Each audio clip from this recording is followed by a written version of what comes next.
ಕರ್ತನಲ್ಲಿ ನಮಗೆ ಅತ್ಯಂತ ಪ್ರಿಯರಾದ ದೇವ ಮಕ್ಕಳೆಲ್ಲರಿಗೂ ಯೇಸು ಕ್ರಿಸ್ತನ ಉನ್ನತವಾದ ನಾಮದಲ್ಲಿ ಶುಭವನ್ನು ತಿಳಿಸುತ್ತೇನೆ. I wish you a very very happy and blessed new year 2024. 2024ನೇ ವರ್ಷಕ್ಕೆ ನಾವೆಲ್ಲರೂ ಕೂಡ ಪ್ರವೇಶಿಸುವಂತೆ ಸಹಾಯ ಮಾಡಿದಂಥ ದೇವರಿಗೆ ಸದಾ ಕಾಲವೂ ಕೂಡ ಸ್ತುತಿ ಘನ ಮಹಿಮೆ ಉಂಟಾಗಲಿ. ರಾಜಮಂಡ್ರಿ ಕ್ರೈಸ್ಟ್ ವರ್ಷಿಪ್ ಸೆಂಟರ್ ಇಂದ ಇಂಟರ್ನ್ಯಾಷನಲ್ ಕ್ರಿಶ್ಚಿಯನ್ ಲೀಗ್ ಹಾಗೂ ಜಾನ್ ವೆಸ್ಲಿ ಮಿನಿಸ್ಟ್ರೀಸ್ ಹಾಗೂ ಫೌಂಡೇಶನ್ ಇಂದ ಹೃದಯಪೂರ್ವಕವಾಗಿ ಹೊಸ ವರ್ಷದ ಶುಭಾಶಯಗಳನ್ನು ನಿಮಗೆ ನಾವು ತಿಳಿಸುತ್ತಾ ಇದ್ದೇವೆ. ದೇವರ ಸೇವಕನಾಗಿ ಮನಪೂರ್ವಕವಾಗಿ ಆಶಿಸುತ್ತಾ ಇದ್ದೇನೆ. 2024ನೇ ವರ್ಷ ನಿಮ್ಮೆಲ್ಲರ ಜೀವಿತದಲ್ಲಿ ದೇವರ ಆಶೀರ್ವಾದ ನಿಮ್ಮ ಮೇಲೆ ಸುರಿಸಲ್ಪಡುವಂತ ವರ್ಷವಾಗಿರಬೇಕೆಂದು ನಿಮಗೋಸ್ಕರವಾಗಿ ಪ್ರಾರ್ಥಿಸುತ್ತಾ ಇದ್ದೇನೆ. ಅನೇಕರು ಈ ಹೊಸ ವರ್ಷಕ್ಕೆ ಕಾಲಿಡಬೇಕೆಂಬುದಾಗಿ ಆಸೆ ಪಟ್ಟರು, ಆದರೆ ಅವರಿಗೆ ಆ ಸೌಭಾಗ್ಯ ದೊರಕಲಿಲ್ಲ. ಆದರೆ ದೇವರ ಕೃಪೆ ನಮ್ಮ ಮೇಲೆ ಹೆಚ್ಚಾಗಿರುವುದರಿಂದ ದೇವರು ನಮಗೆ ಮತ್ತೊಂದು ನೂತನ ದಿನವನ್ನು ವರ್ಷವನ್ನು ದೇವರು ಬಹುಮಾನವಾಗಿ ಕೊಟ್ಟಿದ್ದಾರೆ. 2024ನೇ ವರ್ಷ ಇಯರ್ ಆಫ್ ಕಾನ್ಫಿಡೆನ್ಸ್, ಅಂದರೆ ನೀವೆಲ್ಲರೂ ಕೂಡ ದೇವರ ವಿಶ್ವಾಸದಲ್ಲಿ ದೇವರ ನಂಬಿಕೆಯಲ್ಲಿ ಬೆಳೆಯಬೇಕೆಂದು ಮನಪೂರ್ವಕವಾಗಿ ನಾವು ಆಶಿಸುತ್ತಿದ್ದೇವೆ. ಪ್ರಿಯರೇ, ಗಮನಿಸಿರಿ, ದೇವರು ನಮ್ಮ ಕುರಿತಾಗಿ ಇಟ್ಟಿರುವಂತಹ ಪ್ರಣಾಳಿಕೆ ಬಹಳ ಉನ್ನತವಾದದ್ದು. ಆಕಾಶಕ್ಕೂ ಭೂಮಿಗೂ ಎಷ್ಟು ವ್ಯತ್ಯಾಸ ಇದೆಯೋ, ನಾವು ನಮ್ಮ ಕುರಿತಾಗಿ ಆಲೋಚನೆ ಮಾಡುವಂತಹ ವಿಷಯಗಳು ದೇವರು ನಮ್ಮ ಕುರಿತಾಗಿ ಆಲೋಚನೆ ಮಾಡುವಂತಹ ವಿಷಯಗಳಿಗೆ ಅಷ್ಟು ವ್ಯತ್ಯಾಸ ಇದೆ. ಯಾವಾಗ ನಮ್ಮ ಜೀವಿತವನ್ನು ದೇವರೊಂದಿಗೆ ಕನೆಕ್ಟ್ ಮಾಡುತ್ತೇವೋ, ನಮ್ಮ ಜೀವಿತವನ್ನು ಆತನ ಕರದಲ್ಲಿ ಕೊಡುತ್ತೇವೋ, ದೇವಾದಿ ದೇವನು ಸರ್ವೋನ್ನತನು ಆದ್ದರಿಂದ, ಮಹೋನ್ನತನು ಆದ್ದರಿಂದ, ಸರ್ವಾಧಿಕಾರ ಹೊಂದಿದ ಆತನು ಆದ್ದರಿಂದ ತನ್ನ ಕೃಪೆಯಿಂದ ನಮ್ಮನ್ನು ತುಂಬಿಸಿ ಆತನು ಮುಂದೆ ನಡೆಸುತ್ತಾರೆ. ದೇವರು ನಿಮ್ಮೆಲ್ಲರನ್ನು ಕೂಡ ತನ್ನ ಪ್ರತ್ಯೇಕವಾದ ಅಭಿಷೇಕದಿಂದ ತುಂಬಿಸಿ ತನ್ನ ಕಾರ್ಯದಲ್ಲಿ ಉಪಯೋಗಿಸಬೇಕೆಂದು ಮನಪೂರ್ವಕವಾಗಿ ಆಶಿಸುತ್ತಾ ಇದ್ದೇವೆ. ಈ ಹೊಸ ವರ್ಷದ ನೂತನ ದಿನದಲ್ಲಿ ದೇವರ ವಾಗ್ದಾನವಾಗಿ ಪ್ರಲಾಪಗಳ ಪುಸ್ತಕ 3ನೇ ಅಧ್ಯಾಯ 22ನೇ ವಾಕ್ಯವನ್ನು ಓದೋಣ. ನಿಮ್ಮ ಬಳಿ ಬೈಬಲ್ ಇದ್ದರೆ ತೆಗೆಯಿರಿ. ಲ್ಯಾಮೆಂಟೇಷನ್ಸ್ ಚಾಪ್ಟರ್ 3 and verse 22. ನಾವು ಉಳಿದಿರುವುದು ಯೆಹೋವನ ಕರುಣೆಯೇ, ಆತನ ಕೃಪಾವರಗಳು ನಿಂತು ಹೋಗವು. We are not consumed because his compassions fail not. ಎಷ್ಟು ಸುಂದರವಾದ ಮಾತು! ದೇವರ ಕೃಪಾವರಗಳು ಯಾವತ್ತೂ ನಿಂತು ಹೋಗುವುದಿಲ್ಲ. ನಿಮಗೆ ಒಂದು ವಿಷಯ ಗೊತ್ತಾ? ನಮ್ಮ ದೇವರು ಕೃಪಾಪೂರ್ಣನು, ಆತನು ಕರುಣಾಮಯನಾಗಿದ್ದಾನೆ. ಕೆಲವು ಸಾರಿ ನಮ್ಮ ಅವಿಧೇಯತೆಯ ನಿಮಿತ್ತ, ನಮ್ಮ ವಿರೋಧತ್ವದ ನಿಮಿತ್ತ ನಾವು ದೇವರಿಂದ ದೂರ ಹೋದಾಗಲೂ ಕೂಡ ದೇವರು ಈಗಲೂ ಕೂಡ ತನ್ನ ದಯೆಯುಳ್ಳ ಕರಗಳನ್ನು ಚಾಚಿ ನಮ್ಮನ್ನು ಕರೆಯುತ್ತಲೇ ಇದ್ದಾರೆ. ಆತನ ಸಮೀಪದಲ್ಲಿ ಜೀವಿಸಬೇಕೆಂದು ಆಶಿಸುತ್ತಿದ್ದಾರೆ. ದೇವರ ಸಮೀಪಕ್ಕೆ ಬನ್ನಿ, ಆಗ ಆತನು ನಿಮ್ಮ ಸಮೀಪಕ್ಕೆ ಬರುತ್ತಾನೆಂಬುದಾಗಿ ವಾಕ್ಯದಲ್ಲಿ ಓದುತ್ತೇವೆ ಅಲ್ವಾ? ಅಂದರೆ ನಾವು ದೇವರ ಸಮೀಪಕ್ಕೆ ಎಷ್ಟರ ಮಟ್ಟಿಗೆ ಬರುತ್ತೇವೋ, ಆತನ ಪ್ರಭಾವವನ್ನು, ಆತನ ಮಹಿಮೆಯನ್ನು, ಆತನ ಶಕ್ತಿಯನ್ನು ಅಷ್ಟರ ಮಟ್ಟಿಗೆ ನಾವು ಅನುಭವಿಸುವರಾಗಿರುತ್ತೇವೆ. ದೇವರ ಕೃಪೆ ಹಾಗೂ ಆತನ ಕರುಣೆ ಯಾವಾಗಲೂ ನಿಂತಿದೆ. ಆದ್ದರಿಂದ ನಾವು ಸಜೀವ ಉಳ್ಳವರಾಗಿ ಇದ್ದೇವೆ.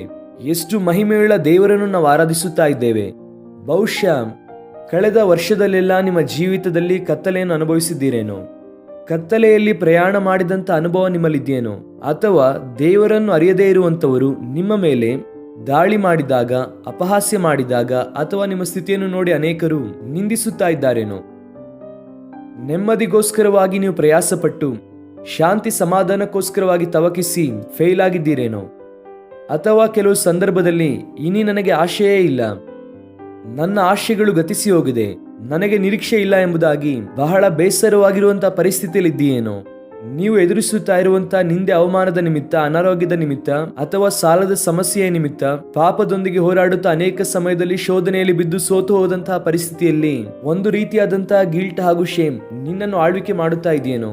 ಈ ದಿನ ನಿನಗೆ ಒಂದು ಒಳ್ಳೆಯ ಸುದ್ದಿಯನ್ನು ಹೇಳುವುದಕ್ಕೆ ಬಯಸುತ್ತೇನೆ. ನೀನು ದೇವರ ಕಡೆಗೆ ತಿರುಗಿ ಬರಬೇಕೆಂದು ಆಶಿಸುವುದಾದರೆ, ಆತನ ಕರದಲ್ಲಿ ನಿನ್ನ ಜೀವಿತವನ್ನು ಸಮರ್ಪಿಸುವುದಾದರೆ, ದೇವರು ಕೃಪೆಯುಳ್ಳ ದೇವರು. ಆತನ ಕೃಪೆ ಹಾಗೂ ಆತನ ಕರುಣೆ, ಆತನ ದಯೆ ಬಹಳ ಉನ್ನತವಾದದ್ದು.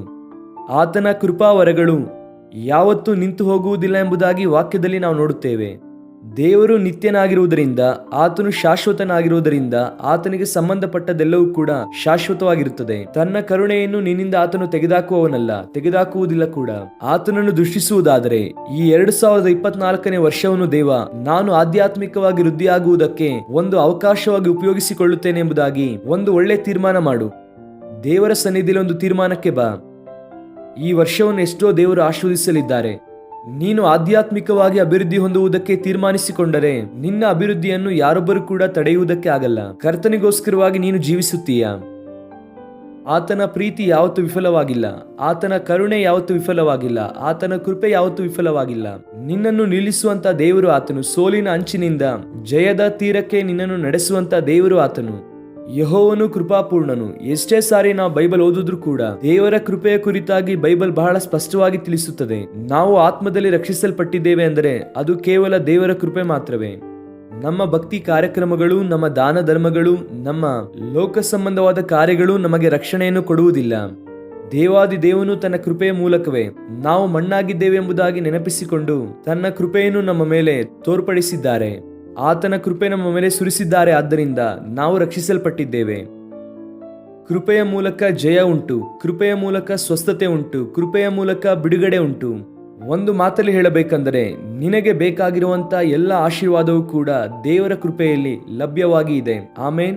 Hour God is gracious and merciful. ಅಧೈರ್ಯ ಪಡಬೇಡ, ಕುಗ್ಗಿ ಹೋಗಬೇಡ. ನನ್ನ ಜೀವಿತದಲ್ಲಿ ಇದೇ ಸೋಲು ಇನ್ನು ಮುಂದೆ ಕಂಟಿನ್ಯೂ ಆಗುತ್ತದೇನೋ, ನನ್ನ ಜೀವಿತದಲ್ಲಿ ಇದೇ ಪತನ ಮುಂದೆ ಸಾಗುತ್ತದೇನೋ, ನನ್ನ ಜೀವಿತದಲ್ಲಿ ಇದೇ ಅಶಾಂತಿ, ಇದೇ ಅಸಮಾಧಾನ ಮುಂದುವರಿಯುತ್ತದೇನೋ, ಕ್ಯಾಲೆಂಡರ್ ಅಲ್ಲಿ ಪೇಜ್ ಬದಲಾಗುತ್ತಿದೆ ಅಥವಾ ಡೇಟ್ಸ್ ಬದಲಾಗುತ್ತಾ ಇದೆ, ಆದರೆ ನನ್ನ ಬದುಕು ಬದಲಾಗುತ್ತಾ ಇಲ್ಲ ಎನ್ನುವಂತ ನಿರುತ್ಸಾಹ ನಿನ್ನಲ್ಲಿದ್ದರೆ ಈ ದಿನ ದೇವರು ನಿನ್ನೊಂದಿಗೆ ಮಾತನಾಡುತ್ತಾ ಇದ್ದಾರೆ. ಈ ಹೊಸ ವರ್ಷದಲ್ಲಿ ದೇವರ ಕೃಪೆ ಹಾಗೂ ಆತನ ಕರುಣೆ ಇನ್ನೂ ಕೂಡ ಅಧಿಕವಾಗಲಿದೆ. ಆಮೇನ್. ನಂಬುವವರು ದೇವರಿಗೆ ಸ್ತೋತ್ರ ಹೇಳೋಣ. ದೇವರ ಕೃಪೆ ಹಾಗೂ ಆತನ ಕರುಣೆಯನ್ನು ಆತನು ನಿನ್ನ ಮೇಲೆ ಸಮೃದ್ಧಿಯಾಗಿ ಸುರಿಸುತ್ತಾನೆ. ಆತನ ಕೃಪೆ ನಮ್ಮ ಜೊತೆಯಲ್ಲಿ ಎಷ್ಟರ ಮಟ್ಟಿಗೆ ಇರುತ್ತದೆ ಅಂದರೆ ನಮ್ಮ ಬಲಹೀನ ಸಮಯದಲ್ಲಿ ದೇವರ ಕೃಪೆ ನಮಗೆ ಜೊತೆ ಇದ್ದಾಗ ನಾವು ನೂತನ ಬಲ ಹೊಂದುತ್ತೇವೆ. ಪೌಲನು ಹೇಳಿದ ಪ್ರಕಾರ, ನನ್ನನ್ನು ಬಲಪಡಿಸುವ ಆತನಲ್ಲಿದ್ದುಕೊಂಡು ನಾನು ಎಲ್ಲವನ್ನು ಮಾಡುವುದಕ್ಕೆ ಶಕ್ತನಾಗಿದ್ದೇನೆ.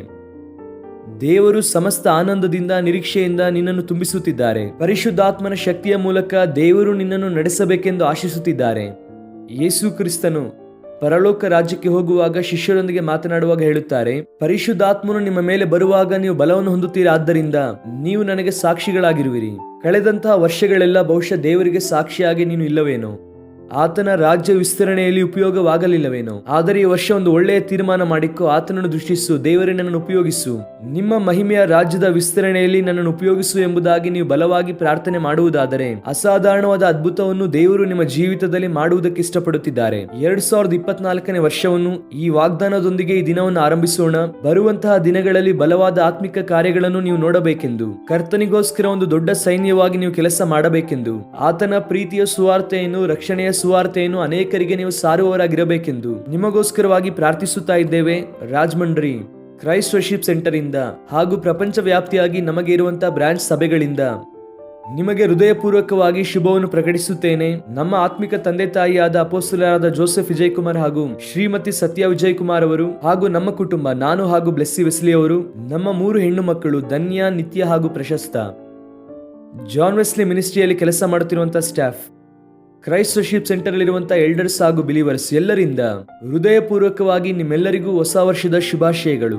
ನಿಮಗೆ ತಿಳಿಸುತ್ತಾ ಇದ್ದೇವೆ, ದೇವರು ನಿಮ್ಮನ್ನು ಬಹಳವಾಗಿ ಆಶೀರ್ವದಿಸಿ ಆತ್ಮದಲ್ಲಿ ಫಲಿಸುವವರಾಗಿರುವಂತೆ ದೇವರು ನಿಮ್ಮೆಲ್ಲರನ್ನು ತುಂಬಿಸಲಿ. Praise the lord. ಪ್ರಾರ್ಥನೆ ಮಾಡೋಣ. ಪ್ರೀತಿಯುಳ್ಳ ತಂದೆ, ಈ ಹೊಸ ವರ್ಷದ ಮೊದಲನೆಯ ದಿನದಲ್ಲಿ ನೀವು ನಮಗೆ ಕೊಟ್ಟಂತಹ ವಾಗ್ದಾನಕ್ಕಾಗಿ ನಿಮಗೆ ಸ್ತೋತ್ರ. ನೀವು ಕೃಪಾಪೂರ್ಣನಾದ ದೇವರು ಅಪ್ಪ. ನಾವೆಲ್ಲರೂ ಕೂಡ ನಿಮ್ಮ ಕೃಪೆಯನ್ನೇ ಅವಲಂಬಿಸಿದ್ದೇವೆ ದೇವ. ನಿಮ್ಮ ಕೃಪೆ ಬಿಟ್ಟರೆ ಬೇರೊಂದು ಇಲ್ಲ ಅಪ್ಪ. ನಿಮ್ಮ ಕೃಪಾವರಗಳು ಯಾವತ್ತೂ ನಿಂತು ಹೋಗುವುದಿಲ್ಲ. ಆದ್ದರಿಂದ ನಾವು ನಿರ್ಮೂಲವಾಗದೇ ಇದ್ದೇವೆ. Thank you Lord for your protection. Thank you Lord for your provision. ಕಳೆದ ವರ್ಷವೆಲ್ಲ ನಿಮ್ಮ ರೆಕ್ಕೆಯ ಮರೆಯಲ್ಲಿ ನಮ್ಮನ್ನು ಸುರಕ್ಷಿತವಾಗಿ ಕಾಪಾಡಿ ಮತ್ತೊಂದು ನೂತನವಾದ ವರ್ಷವನ್ನು ಒಂದು ಬಹುಮಾನವಾಗಿ, ಒಂದು ಕಾಣಿಕೆಯಾಗಿ, ಒಂದು ಅವಕಾಶವಾಗಿ ನೀವು ಅನುಗ್ರಹಿಸಿರುವುದಕ್ಕಾಗಿ ನಿಮಗೆ ಸ್ತೋತ್ರ. ಈ ಹೊಸ ವರ್ಷವನ್ನು ದೇವರೇ ನಿಮ್ಮೊಂದಿಗೆ ನಾವು ಪ್ರಾರಂಭಿಸುತ್ತಾ ಇರುವಾಗ ನಮ್ಮ ಜೀವಿತದಲ್ಲಿ ದೊಡ್ಡ ಕಾರ್ಯವನ್ನು ನೋಡುವಂತೆ ಸಹಾಯ ಮಾಡಿ. ನಮ್ಮ ಪ್ರಿಯರೆಲ್ಲರನ್ನು ಕೂಡ ವಿಶೇಷವಾಗಿ ನೀವು ಆಶೀರ್ವದಿಸಿರಿ ದೇವ. ಬಲವಾದ ನಿಮ್ಮ ಆತ್ಮದಿಂದ ಪ್ರತಿಯೊಬ್ಬರನ್ನು ತುಂಬಿಸಿ ನಿಮ್ಮ ಕಾರ್ಯಾಭಿವೃದ್ಧಿಯಲ್ಲಿ ಪ್ರತಿಯೊಬ್ಬರು ಕೂಡ ಆಸಕ್ತರಾಗಿ ಮುಂದುವರಿಯುವಂತೆ ಸಹಾಯ ಮಾಡಿ. ಕುಟುಂಬವನ್ನು ಆಶೀರ್ವದಿಸಿರಿ. ಪ್ರತಿ ಪರಿಸ್ಥಿತಿಗಳನ್ನು ನೀವೇ ಆಶೀರ್ವದಿಸಿರಿ. ಸ್ತುತಿ, ಘನ, ಮಾನ, ಮಹಿಮೆಯನ್ನು ನಿಮಗೆ ಮಾತ್ರ ಸಲ್ಲಿಸುತ್ತಾ ಯೇಸು ಕ್ರಿಸ್ತನ ಶ್ರೇಷ್ಠವಾದ ನಾಮದಲ್ಲಿ ಬೇಡಿ ಹೊಂದಿಕೊಳ್ಳುತ್ತೇವೆ ನಮ್ಮ ತಂದೆಯೇ. Amen, amen. God bless you dear friends. Have a wonderful day and wonderful year.